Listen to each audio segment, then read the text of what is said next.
¿Qué pasaría si te dijera que tu mente brillante, que tantos elogian, es precisamente lo que te impide vivir en paz?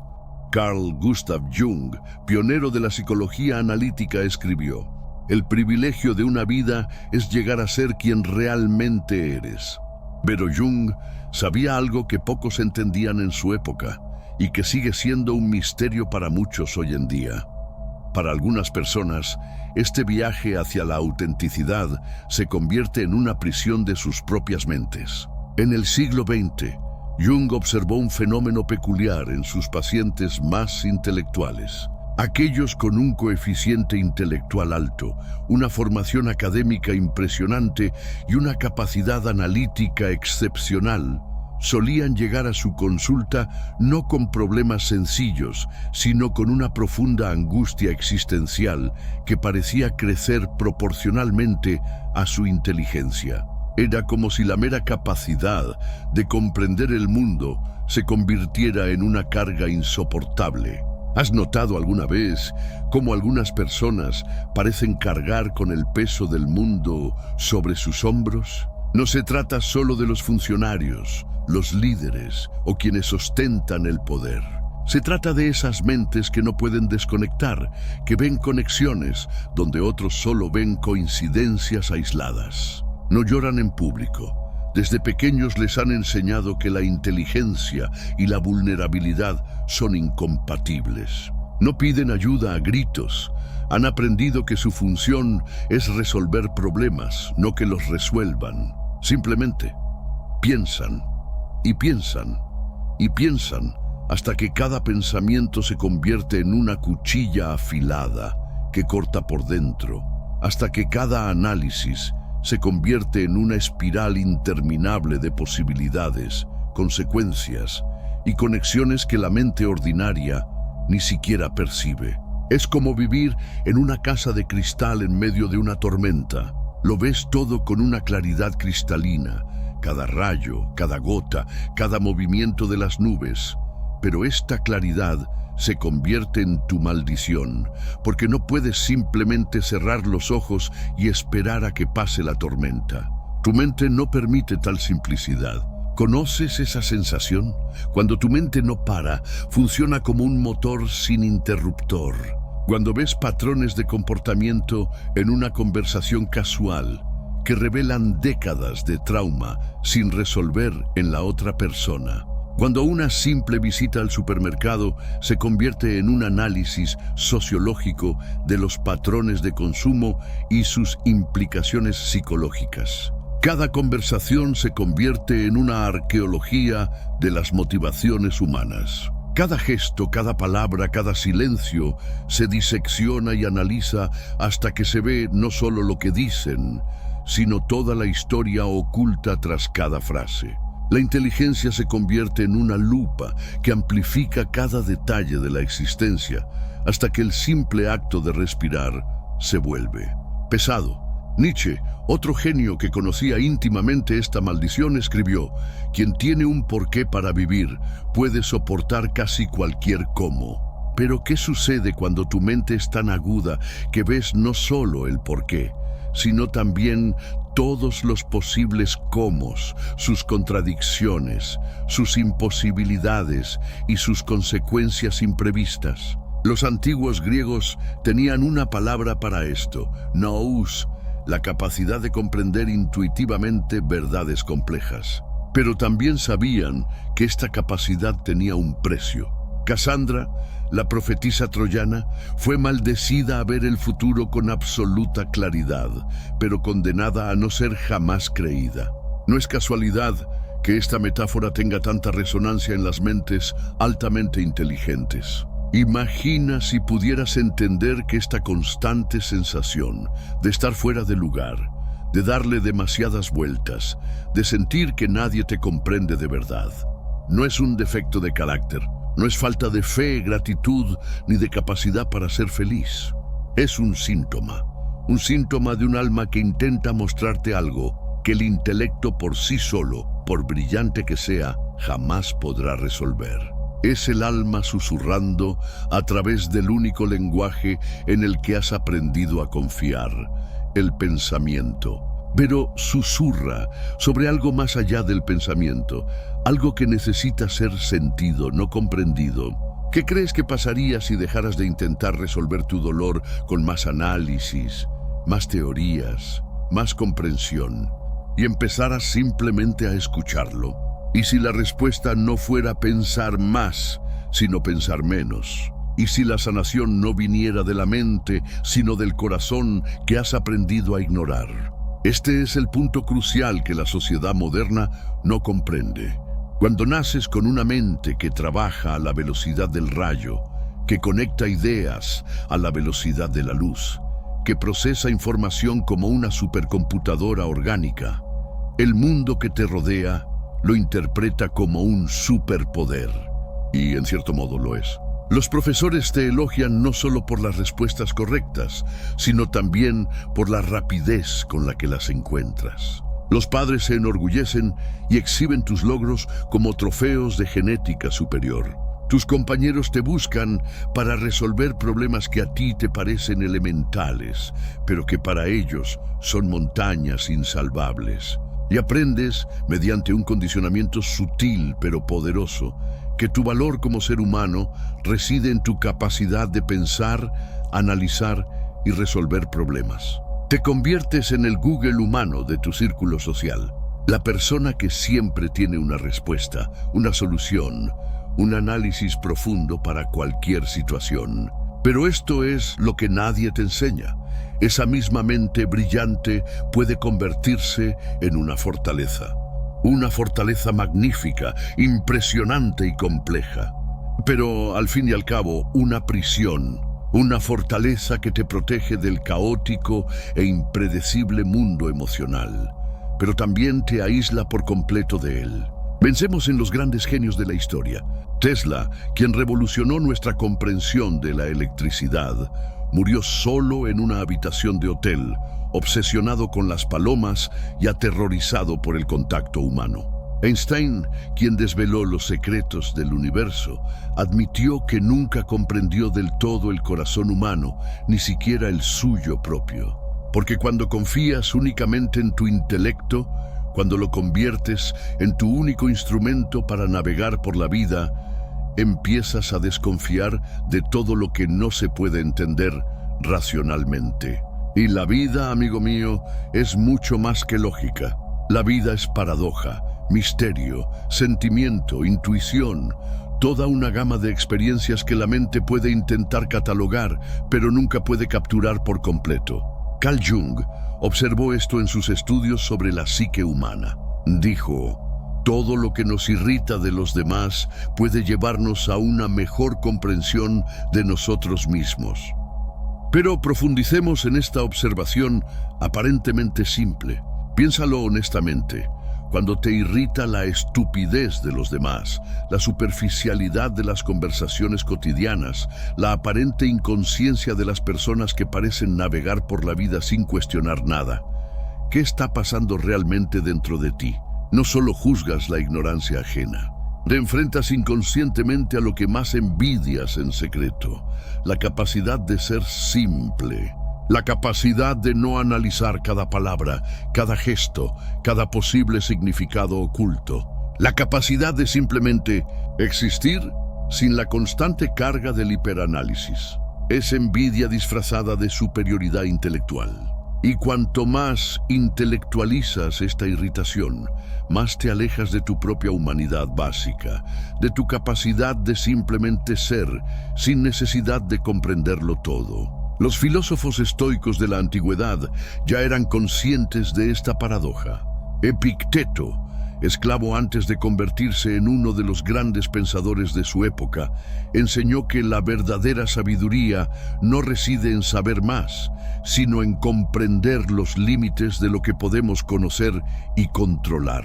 Pero cuando tienes una mente que funciona como un microscopio emocional, que ve las capas más profundas de la realidad, es casi imposible no querer analizar, comprender y resolver problemas. Y así entras en un círculo vicioso que puede durar décadas. Es un ciclo que funciona así. Piensas para no sentir. Cuando surge una emoción incómoda, tristeza, ira, miedo, soledad, en lugar de dejarla simplemente existir y pasar, la analizas. Buscas sus causas, sus patrones, sus orígenes históricos. Transformas el sentimiento en un proyecto intelectual. Pero, ¿qué sucede cuando sientes demasiado? Cuando el análisis ya no puede contener la intensidad emocional.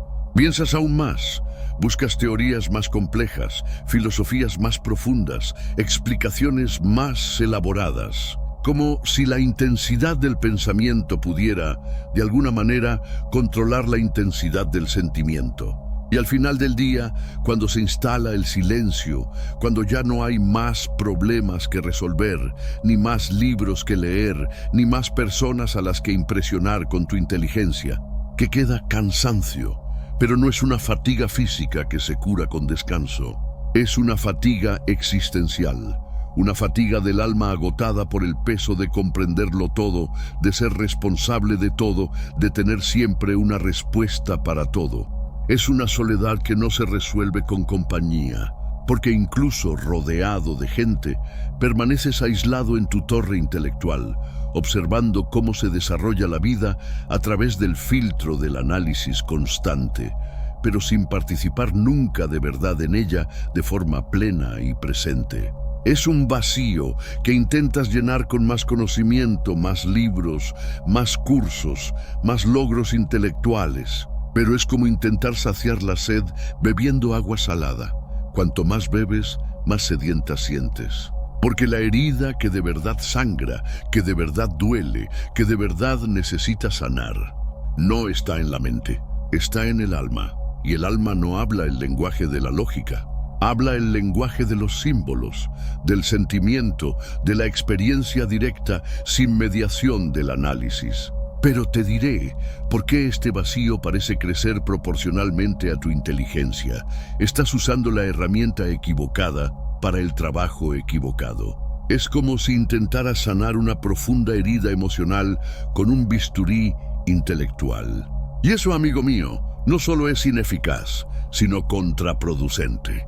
Es como intentar apagar un incendio con gasolina. Una inteligencia superior a la media no es una maldición en sí misma. De hecho, es uno de los mayores dones que un ser humano puede recibir. El problema surge cuando esta inteligencia se usa como escudo, en lugar de como herramienta. Cuando se convierte en el único lenguaje que conoces para comunicarte con el mundo, y especialmente contigo mismo. Volvamos a Jung, quien dedicó décadas a estudiar este fenómeno. Lo llamó el proceso de individuación, el viaje psicológico más importante que un ser humano puede emprender. Es el camino para volverse completo, auténtico y pleno. No perfecto, pero sí completo. No sin sombras, pero consciente de ellas. Jung descubrió algo revolucionario. Este proceso jamás podrá completarse solo con el intelecto. Porque hay partes de ti que quedaron heridas mucho antes de que aprendieras a pensar en ellas. Hay traumas que se alojaron en tu sistema nervioso cuando aún eras niño, cuando tu único lenguaje era el sentimiento, no el pensamiento. Imagina un iceberg. La parte visible que flota sobre el agua es tu conciencia intelectual, brillante, articulada, impresionante. Pero la parte sumergida, que sostiene todo el iceberg, es tu mundo emocional inconsciente, caótico, primario, poderoso. Puedes tener control total sobre la parte visible, pero si la parte sumergida está en crisis, todo el iceberg está en peligro. Los antiguos alquimistas medievales lo comprendían.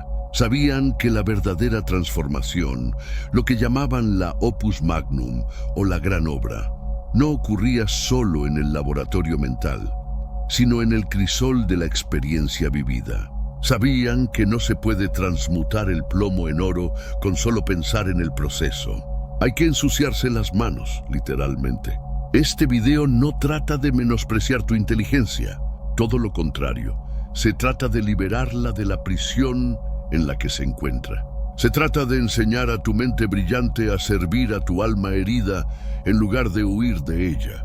Se trata de descubrir que la verdadera sabiduría, no el conocimiento, sino la sabiduría, nace cuando el intelecto se inclina ante el corazón y reconoce con humildad. Hay cosas que solo se pueden sanar sintiendo, no comprendiendo. Rumi, el poeta sufí del siglo XIII, escribió: «Vende tu inteligencia y compra perplejidad». No decía que nos volviéramos tontos, señalaba una verdad profunda. A veces, la sanación no proviene de saber más, sino de estar dispuesto a no saber, de estar presente con el misterio, con la incertidumbre, con la vulnerabilidad. Esta integración del dolor emocional a través de la conciencia, no el análisis, sino la pura presencia, es lo que transforma una maldición en una bendición.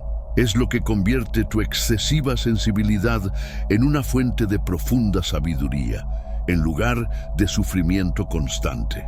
Pensemos en los grandes místicos y sabios de la humanidad. No eran necesariamente los más inteligentes en el sentido convencional, pero poseían algo más valioso: la capacidad de integrar mente y corazón, pensamiento y sentimiento, análisis y experiencia.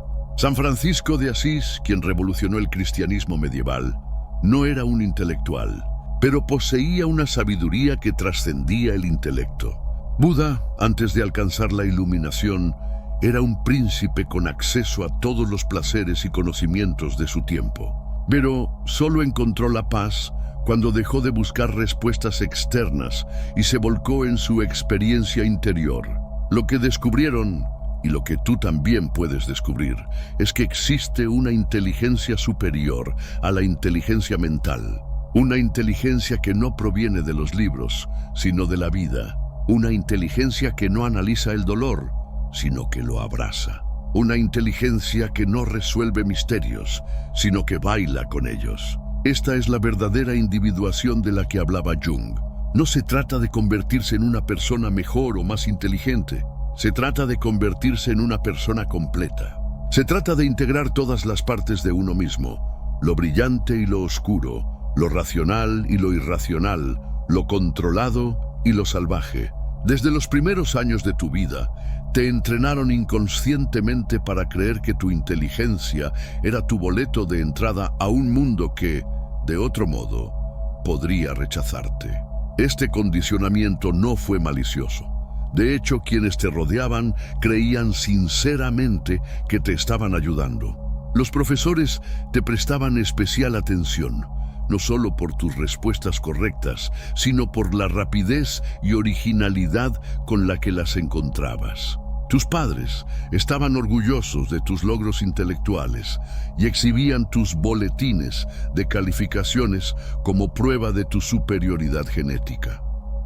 Amigos y colegas te buscaban constantemente para resolver problemas que a ellos les parecían imposibles, pero que para ti eran solo acertijos interesantes. Y así, tras años de refuerzo positivo, has interiorizado una creencia que se ha convertido en la base de tu identidad. Soy amado y aceptado por lo que puedo hacer, no por quien soy. Esta creencia, aparentemente inofensiva, se convierte en la raíz de una de las prisiones psicológicas más sutiles y devastadoras que existen. Piensa en los grandes genios de la historia y verás que este patrón se repite sin cesar. Leonardo da Vinci, quizás la mente más brillante de todos los tiempos, dejó cientos de proyectos sin terminar porque intentaba constantemente demostrar su valía con logros cada vez más impresionantes. Mozart, creador de algunas de las obras más bellas de la humanidad, murió joven y endeudado, consumido por la constante necesidad de impresionar a mecenas y críticos. Esta dinámica crea una trampa psicológica sutil, pero poderosa. Te vuelves adicto a ser útil. Tu identidad se fusiona con tu funcionalidad. Ya no eres un solucionador de problemas, sino un solucionador de problemas. Ya no eres alguien con conocimiento, sino el conocimiento. Y cuando no tienes una solución inmediata, cuando no puedes ayudar a alguien, cuando simplemente necesitas ser vulnerable, estar confundido o simplemente humano, se instala una crisis existencial. Porque si no eres útil, si no estás realizando inteligencia, entonces ¿quién eres? Jung llamó a esta proyección uno de los mecanismos psicológicos más poderosos y menos comprendidos de la psique humana. Es el proceso mediante el cual las personas ven en ti no quién eres realmente, sino quién necesitan que seas para sentirte seguro, validado o resuelto.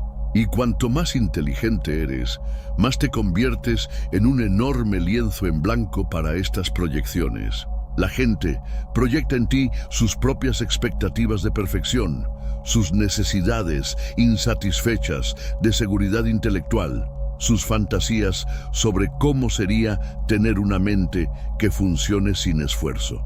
Te conviertes, a ojos de los demás, en el eterno solucionador de problemas, el consejero que nunca necesita consejo, el fuerte que nunca muestra debilidad, el que siempre tiene las respuestas correctas en la punta de la lengua.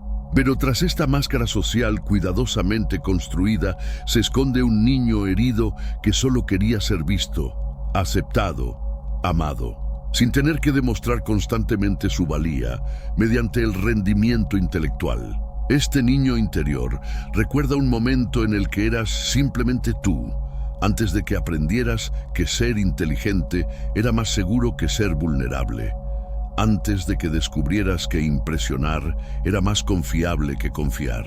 El filósofo existencialista Sartre habló de la mala fe, la tendencia humana a esconderse tras los roles sociales para evitar la ansiedad de la auténtica libertad. Para las mentes muy inteligentes, esta mala fe a menudo se manifiesta como el rol del genio, una identidad que es a la vez protección y prisión. Y cuando finalmente te cansas de esta actuación constante, cuando dejas de ser lo que los demás esperan y empiezas a expresar tu verdadera vulnerabilidad, el mundo que te rodea entra en crisis. Porque la gente no sabe cómo lidiar con tu humanidad. Se han acostumbrado a tu intelecto, no a tu alma. Tus amigos podrían alejarse, confundidos por tu cambio de personalidad. Tus colegas podrían cuestionar tu competencia si admites que no sabes algo. Tus familiares podrían preocuparse si dejas de ser quien resuelve todos los problemas familiares. Pero aquí está lo verdaderamente mágico. Cuando encuentras el coraje para romper ese molde, cuando dejas de ser lo que los demás esperan y empiezas a ser quien realmente eres, todo el juego social se desmorona. Las máscaras caen, no solo las tuyas, sino las de todos los que te rodean. Es como cuando una persona de un grupo deja de fingir que se divierte en una fiesta aburrida. De repente, los demás se sienten libres de admitir que también se aburren. La honestidad de una persona crea un espacio donde la honestidad de los demás puede aflorar. Por primera vez en tu vida, tienes la oportunidad de descubrir a quienes te aman por quién eres, no por lo que puedes hacer por ellos. Descubres que las relaciones basadas en la utilidad son frágiles, pero las relaciones basadas en la autenticidad son inquebrantables. Es un descubrimiento a la vez liberador y aterrador. Liberador porque por fin puedes tomarte un respiro del rendimiento constante. Aterrador porque descubres que algunas relaciones que creías sólidas eran en realidad solo contratos de conveniencia. Pero esta es la única manera de romper el círculo vicioso. Es la única manera de transformar tu inteligencia de una armadura que te aísla en una herramienta que te conecta genuinamente con otros seres humanos. Cuando finalmente encuentras el coraje para dejar de usar tu inteligencia como armadura protectora y empezar a usarla como herramienta para un auténtico autodescubrimiento, ocurre algo profundo y transformador. Es como si emergieras de una hibernación intelectual de décadas, abriendo los ojos a un mundo que siempre estuvo ahí, pero que habías perdido la capacidad de ver. Primero viene el silencio. Y no es un silencio cómodo, es un silencio que al principio aterra. porque por primera vez en años, quizá décadas, no llenas cada momento con pensamientos, análisis, soluciones, proyectos intelectuales. Simplemente estás presente, y la presencia pura, sin la mediación constante de la mente analítica, puede ser aterradora para alguien que ha pasado toda su vida escondiéndose tras su intelecto. Este silencio duele al principio porque en él se encuentra todo lo que se evitaba por la hiperactividad mental. La tristeza de un niño que creció demasiado rápido, al que nunca se le permitió ser inocente, ingenuo o simplemente infantil. La ira de un adolescente que nunca pudo ser rebelde, inmaduro o irresponsable porque siempre se le vio como maduro para su edad. La profunda soledad de un adulto que siempre fue responsable de resolver los problemas de los demás, pero que nunca tuvo a nadie que resolviera los suyos. Los místicos sufíes del siglo III conocían este proceso. Lo llamaban fana, una muerte simbólica del ego para que nazca algo más profundo y verdadero. No se trata de una muerte literal, sino de la muerte de la identidad basada en el desempeño y el surgimiento de una identidad basada en el ser. Pero gradualmente, si tienes el coraje de permanecer presente con esa incomodidad inicial, este silencio se transforma. Despeja la mente como una brisa fresca limpia el aire después de una tormenta. Calma el sistema nervioso como una madre calma a un niño asustado. Sana viejas heridas que nunca podrían sanar con el pensamiento, sino solo con la presencia compasiva. Y entonces llega algo que habías perdido hace mucho tiempo, la capacidad de simplemente ser. No el ser que piensa constantemente, que analiza compulsivamente, que resuelve problemas automáticamente, sino el ser que siente directamente, que vibra con la vida, que existe plenamente en el momento presente. Dejas de ser un procesador de información ambulante y te conviertes en un ser humano completo. Tu inteligencia no desaparece, eso sería imposible e innecesario, pero se integra en un todo mayor. Se convierte en un servidor de tu alma, no en su amo absoluto. Se convierte en una facultad entre muchas, no en la única facultad confiable. Y por primera vez experimentas lo que Jung llamó plenitud, no perfección, sino plenitud. No la ausencia de contradicciones, sino la integración armoniosa de todas las partes de ti mismo, incluyendo aquellas que habías rechazado u ocultado. Descubres que tu excesiva sensibilidad no es un defecto neurológico, sino un don espiritual. Tu capacidad de ver más allá de las apariencias no es una maldición social, sino una bendición mística. Tu dificultad para conectar con la superficialidad no es un defecto de personalidad, sino una búsqueda inconsciente de autenticidad. Los grandes sabios de la humanidad siempre lo han sabido. Lao Tse, fundador del taoísmo, escribió: "Quien sabe no habla, quien habla no sabe". No desalentaba el conocimiento, sino que señalaba una sabiduría que trasciende el conocimiento intelectual. Muchos te incomprenden, pero pocos te comprenden profundamente. Y descubres que quienes te ven de verdad valen más que los cientos que solo ven tu función social. Dejas de ser para todos y te completas para ti mismo. Dejas de impresionar a las multitudes y empiezas a conectar con las almas. La maldición no fue tu inteligencia. La maldición fue el aislamiento que creaste al usarla como defensa contra la vulnerabilidad. La bendición es descubrir que tu mente brillante puede ser el puente entre tú y tu alma, no el muro que los separa para siempre. Jung nos enseñó que el proceso alquímico de transformación, lo que los antiguos llamaban convertir el plomo en oro, ocurre cuando integramos conscientemente nuestro material psíquico más complejo.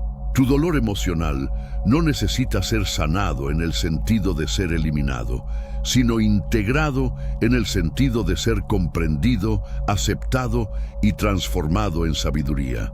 Tu inteligencia no necesita ser disminuida ni menospreciada, necesita ser humanizada.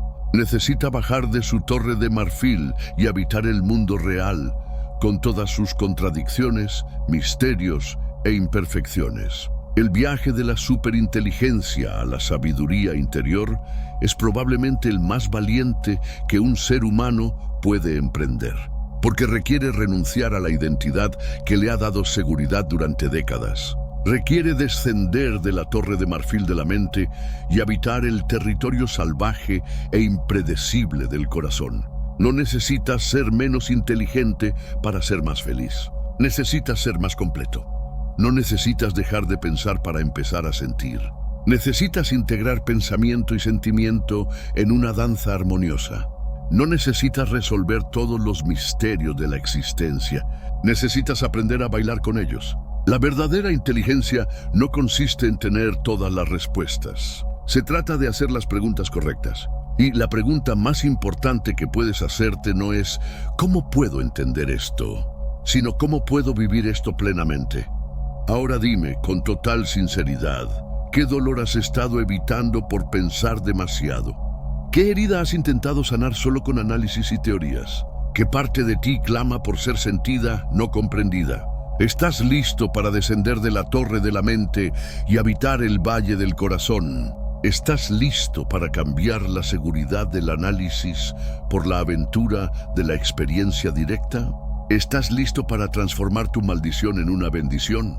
Si sientes que estas palabras tocaron algo profundo dentro de ti, si reconoces tu propio viaje en esta descripción, escribe en los comentarios: mi dolor es mi poder, porque estás listo para comenzar este viaje de integración. Porque la verdadera inteligencia no consiste en evitar el dolor mediante el pensamiento compulsivo. Se trata de transformarlo en sabiduría mediante una presencia valiente. Y ese es el trabajo más importante que puedes hacer, no solo por ti mismo, sino por un mundo que necesita desesperadamente seres humanos completos, no solo inteligentes.